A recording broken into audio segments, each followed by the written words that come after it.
Hi, and welcome to Stamp with Ginny. Today I'm going to share with you this great little alternative project for the March paper pumpkin kit. I absolutely loved the Poppin Birthday cards and the free stamp set, but I'm going to just use the ink and the stamp set that was designed to create these cards. So let me set this aside and we'll get started. Okay, I'm going to be using the Poppy Parade classic ink that came with your project, and I am going to ink up my squigglies here and stamp them randomly onto my cardstock. And you can turn them a bit to get a little different look if you'd like, and fill in those places. Now keep in mind we will have something over the center here, so it's not as important to have something in the center of the card. Okay, now that I have my stamping done here, I'm going to bring in my blueberry layer, and I am going to add adhesive to the back of this and add it to my mat. And then I'm going to bring in the two strips of cardstock that are Blueberry Burst, this first one, and adhere that down. And then the Poppy Parade, I'm going to mat this one just like that.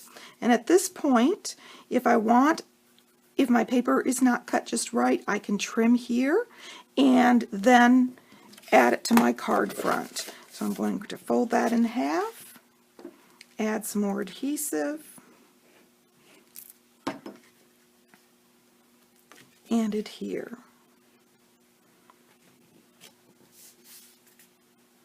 I'm ready to start my sentiment now, so I'm going to take my Poppy Parade and the Today We Celebrate You and stamp it onto my Whisper White cardstock.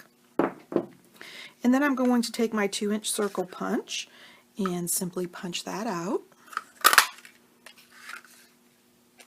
I'm going to add a little adhesive on the back here, and I'm going to adhere that to my Blueberry Bushel Starburst punch that I had punched out earlier, and add a couple dimensionals onto the back. And then I'm ready to add that to my card front. There we go. And I'm going to bring in some of the Happiness Blooms enamel shapes. I'm going to take 2 of these little enamel shapes, and I'm going to add that to either side of the Starburst. There we go. Let me bring in the original again. If you'd like any of these products, feel free to stop by my online store. You can get there from my blog, Stamp with Ginny. And if you aren't already a Paper Pumpkin subscriber, April's kit with its distinctive stamps is a perfect time to join. You can contact me if you have any questions. Thanks for joining me.